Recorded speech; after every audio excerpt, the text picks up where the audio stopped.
साल 1969 गुजरात के अहमदाबाद की गलियों में एक 24 साल का नौजवान करसन भाई पटेल अपनी साइकिल पर पीले रंग के डिटर्जेंट पाउडर के पैकेट बांधकर घर घर बेचने निकलता है।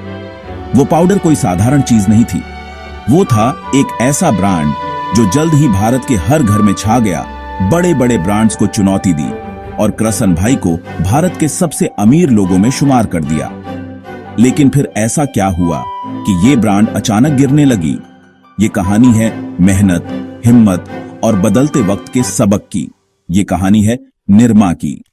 करसन भाई पटेल का जन्म 1945 में गुजरात के पाटन जिले के एक छोटे से गांव में हुआ था।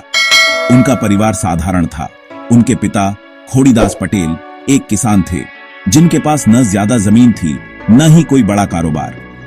खेतों में दिन रात मेहनत करने के बावजूद परिवार की हालत कमजोर थी। बारिश अच्छी न हो तो फसल बर्बाद हो जाती और घर में राशन की कमी हो जाती। करसन भाई की मां एक मेहनती गृहिणी घर के सारे काम संभालती थीं। करसन भाई बचपन से ही होनहार थे। उन्हें साइंस, खासकर केमिस्ट्री बहुत पसंद थी। वो घंटों किताबों में डूबे रहते। उनके शिक्षक अक्सर कहते, करसन तुम एक दिन बड़ा नाम करोगे। लेकिन पढ़ाई के लिए पैसे की कमी थी। खोड़ीदास ने करसन भाई को पढ़ाने के लिए पड़ोसियों से कर्ज लिया। 21 साल की उम्र में करसन भाई ने केमिस्ट्री में बीएससी की डिग्री हासिल की। खोड़ीदास को यकीन था कि उनका बेटा अब एक अच्छी सरकारी नौकरी करेगा और परिवार की जिंदगी बदल जाएगी। लेकिन करसन भाई के मन में कुछ और ही चल रहा था। वो नौकरी तो करना चाहते थे, लेकिन उनका सपना था कुछ बड़ा करना था। एक ऐसा बिजनेस जो न सिर्फ उनके परिवार को बल्कि पूरे देश को फायदा पहुंचाए। पिता की इच्छा का मान रखते हुए करसन भाई ने नौकरी शुरू की। पहले वो एक लैब असिस्टेंट बने, जहां वो केमिकल्स के साथ छोटे मोटे प्रयोग करते थे। फिर वो अहमदाबाद के लाल भाई ग्रुप की कॉटन मिल में काम करने लगे। 1969 में उन्हें गुजरात सरकार के खनन और भूविज्ञान विभाग में केमिस्ट की सरकारी नौकरी मिली। उस समय सरकारी नौकरी को लोहे का चना माना जाता था। करसन भाई की सैलरी से घर की हालत थोड़ी सुधरी, लेकिन इस काम से करसन भाई खुश नहीं थे।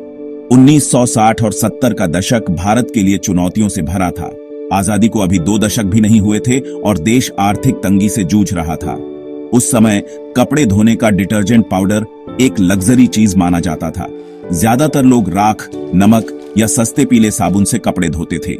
ये साबुन जिद्दी दाग नहीं हटाते थे और भारत के कठोर पानी में तो बिल्कुल बेकार थे। कपड़े धोना खासकर गृहिणियों के लिए एक कठिन और समय लेने वाला काम था। साबुन से हाथ खुरदरे हो जाते थे और कई बार कपड़े फटने का डर रहता था। उस वक्त बाजार में हिंदुस्तान लीवर लिमिटेड HLL, इस समय का हिंदुस्तान यूनिलीवर का सर्फ डिटर्जेंट छाया हुआ था। सर्फ की कीमत थी 15 रुपये प्रति किलो, एक ऐसी रकम जो उस समय के मध्यम और निम्न वर्ग के लिए किसी सपने से कम नहीं थी। 1 किलो सर्फ खरीदने का मतलब था 1 हफ्ते का राशन छोड़ना। लेकिन सर्फ की क्वालिटी कमाल की थी। ये कठोर पानी में भी अच्छा झाग देता था, दाग हटाता था और कपड़े चमकदार बनाता था। फिर भी ये सिर्फ अमीरों की पहुंच में था।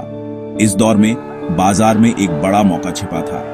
अगर कोई सस्ता लेकिन असरदार डिटर्जेंट बना पाता तो वो लाखों घरों की जरूरत बन सकता था। ये मौका देखा एक साधारण से केमिस्ट ने, जिसका नाम था करसन भाई पटेल। लेकिन करसन भाई तक ये मौका पहुंचने से पहले उनकी जिंदगी में कई संघर्ष आए। भारत की आर्थिक स्थिति उस समय बदल रही थी। सरकार नए बिजनेस को बढ़ावा दे रही थी, लेकिन छोटे बिजनेस वालों के लिए रास्ता आसान नहीं था।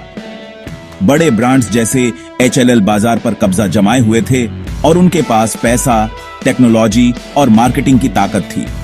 फिर भी करसन भाई ने सोचा कि अगर वो कुछ ऐसा बना पाए जो आम आदमी की जेब में फिट हो, तो वो बाजार की सूरत बदल सकते हैं। एक बार करसन भाई अपने ऑफिस से घर लौट रहे थे।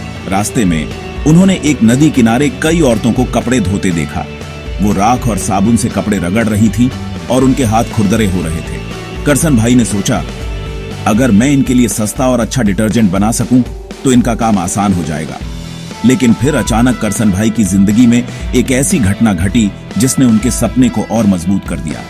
उनकी छोटी बेटी निरुपमा, जिसे करसन भाई प्यार से निरमा बुलाते थे, लेकिन एक दिन एक दुखद हादसा हो जाता है। निरुपमा स्कूल से घर लौट रही थी, तभी एक तेज रफ्तार कार ने उसे टक्कर मार दी। इस हादसे में उनकी मासूम बेटी की उसी वक्त मौत हो जाती है। ये खबर करसन भाई और उनके परिवार के लिए किसी सदमे से कम नहीं थी। करसन भाई रातों रात टूट गए। उनकी पत्नी दिन रात रोती थी और घर में सन्नाटा छा गया। लेकिन इस दुख ने करसन भाई को एक नया संकल्प दिया। उन्होंने ठान लिया कि वो अपनी बेटी का नाम अमर करेंगे। वो चाहते थे कि निर्मा का नाम न सिर्फ भारत में बल्कि पूरी दुनिया में गूंजे। इसी सोच को लेकर 1969 में करसन भाई ने अपने घर के आंगन में डिटर्जेंट बनाना शुरू किया। अपनी केमिस्ट्री की समझ का इस्तेमाल करते हुए उन्होंने एक ऐसा फॉर्मूला तैयार किया जो काफी सस्ता, प्रभावी और पर्यावरण के लिए सुरक्षित था। दिन में वो नौकरी करते और रात को अपने छोटे से आंगन में सोडा ऐश, सल्फेट और दूसरे केमिकल्स के साथ एक्सपेरिमेंट करते। आखिरकार कई असफलताओं के बाद उन्होंने एक ऐसा डिटर्जेंट बनाया जो फॉस्फेट मुक्त था, यानी पर्यावरण के लिए सुरक्षित, हाथों पर नरम था जिससे जलन नहीं होती थी और कपड़े साफ करने में बेहद असरदार था। इस डिटर्जेंट का नाम निर्मा उनकी बेटी की याद में रखा गया था। करसन भाई ने निर्मा को बेचना शुरू किया। सुबह ऑफिस जाने से पहले वो अपनी साइकिल पर निर्मा के पैकेट बांधते और अहमदाबाद की गलियों में निकल पड़ते। वो हर घर के दरवाजे पर दस्तक देते और कहते, ये नया डिटर्जेंट है, सस्ता है, लेकिन सिर्फ जितना अच्छा काम करता है, आजमा कर देखिए। शुरू में लोग हिचकते, कुछ तो हंसते और कहते, भाई ये क्या नया पाउडर लाए हो। लेकिन करसन भाई ने एक अनोखी रणनीति अपनाई। उन्होंने हर ग्राहक को गारंटी दी, अगर निर्मा आपके कपड़े साफ न करे तो मैं पूरा पैसा लौटाऊंगा।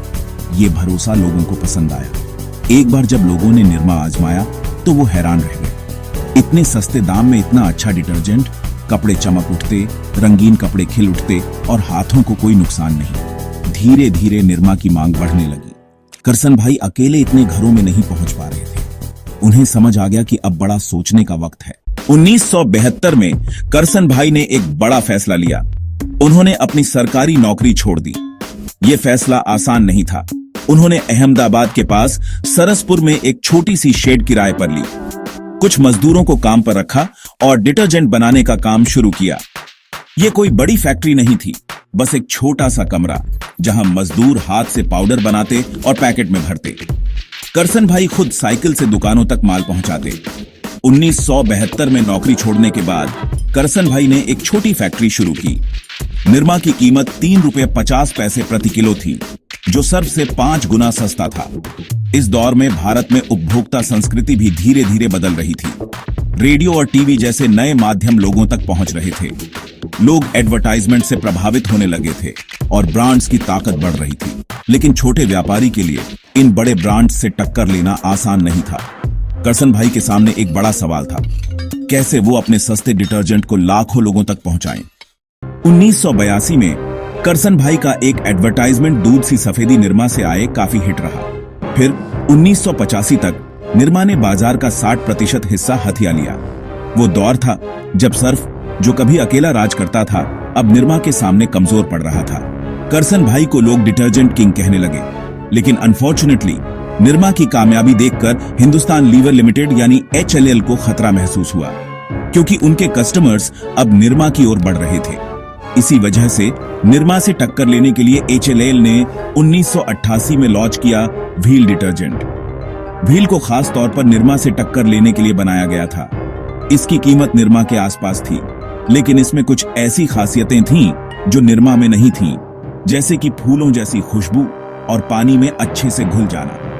HLL के पास मार्केटिंग रणनीति पहले से ही थी, इसलिए उन्होंने दुकानदारों को ज्यादा मार्जिन दिया ताकि वो ग्राहकों को व्हील की सलाह दें। साथ ही उन्होंने व्हील को हर छोटे बड़े बाजार में आसानी से उपलब्ध कराया। HLL की ताकतवर डिस्ट्रीब्यूशन नेटवर्क ने व्हील को निर्मा का कॉम्पिटिटर बना दिया। लेकिन उसी समय उत्तर प्रदेश के कानपुर से एक और कॉम्पिटिटर सामने आया और वो था घड़ी डिटर्जेंट। 1987 में मुरलीधर और विमल कुमार नाम के 2 भाइयों ने इसे लॉन्च किया।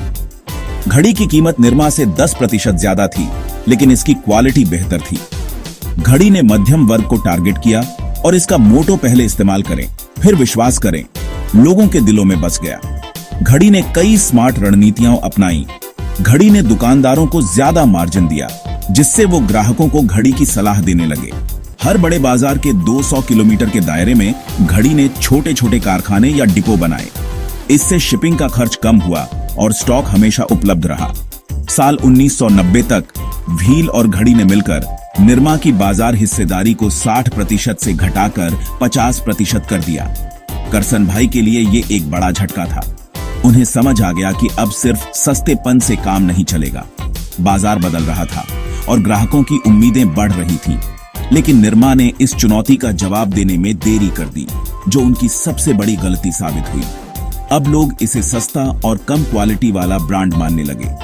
सैमसिका मार्केटिंग कंसल्टेंट्स ने 1990 में एक सर्वे किया, जिसमें पता चला कि कई ग्राहक निरमा का इस्तेमाल करने में शर्मिंदगी महसूस करते थे। उन्हें लगता था कि निरमा गरीबों का डिटर्जेंट है और जो लोग थोड़ा बेहतर जीवन जी रहे थे वो सर्फ या व्हील की ओर जा रहे थे। सर्फ और घड़ी से कंपीट करने के लिए करसन भाई ने सुपर निरमा और निरमा ब्लू लॉन्च किए, लेकिन ये फ्लॉप रहे। निरमा ने डिटर्जेंट से बाहर निकलकर साबुन, शैम्पू, टूथपेस्ट और शुद्ध नाम से खाने का नमक लॉन्च किया। उन्होंने सोनाली बेंद्रे जैसे सितारों से विज्ञापन कराए, लेकिन ये भी असफल रहे। लोग निरमा को सिर्फ डिटर्जेंट से जोड़ते थे। नए उत्पादों में निरमा का नाम देखकर ग्राहकों को भरोसा नहीं हुआ। जैसे जैसे डिटर्जेंट बाजार में निरमा कमजोर पड़ता गया, करसन भाई ने अपने बिजनेस को दूसरी दिशाओं में ले जाना शुरू किया। वो जानते थे कि अगर निरमा को जिंदा रखना है तो नए रास्ते तलाशने होंगे। 1995 में करसन भाई ने अहमदाबाद में निरमा इंस्टीट्यूट ऑफ टेक्नोलॉजी की स्थापना की। उनका मानना था कि शिक्षा ही वो रास्ता है जो समाज को बदल सकता है। ये संस्थान जल्द ही गुजरात के टॉप इंजीनियरिंग कॉलेजों में से एक बन गया। 2003 में उन्होंने Nirma university of science and technology शुरू की। 2007 में निरमा ने अमेरिका की शेयरलेट वैली मिनरल्स को खरीदा, जिससे वो दुनिया के टॉप 7 सोडा ऐश निर्माताओं में शामिल हो गया। सोडा ऐश, जो डिटर्जेंट और कांच बनाने में इस्तेमाल होता है, निरमा के लिए एक बड़ा बिजनेस बन गया। 2014 में निरमा ने नुवोको विस्टा नाम से सीमेंट कारखाना शुरू किया, जो आज भारत का 5वां सबसे बड़ा सीमेंट निर्माता है। 2016 में उन्होंने लफार्ज इंडिया और 2020 में इमामी सीमेंट को 5,500 करोड़ रुपए में खरीदा। इन नए क्षेत्रों ने निरमा ग्रुप को मजबूत किया, लेकिन डिटर्जेंट बिजनेस पर ध्यान कम हो गया। आज निरमा का डिटर्जेंट बाजार में हिस्सा सिर्फ 6% रह गया है, लेकिन करसन भाई की विरासत आज भी जिंदा है। फोर्ब्स के अनुसार उनकी संपत्ति $3.45 बिलियन है और वो भारत के 63वें सबसे अमीर व्यक्ति हैं।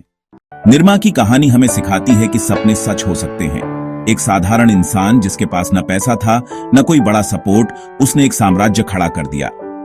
लेकिन ये कहानी ये भी सिखाती है कि नंबर 1 बनना और नंबर 1 बने रहना दो अलग अलग बातें हैं। निरमा ने सस्ते दाम और शानदार मार्केटिंग से बाजार पर राज किया, लेकिन बदलते वक्त के साथ न बदलने की गलती ने इसे पीछे धकेल दिया। आपको ये कहानी कैसी लगी? कमेंट करके जरूर बताएं। धन्यवाद।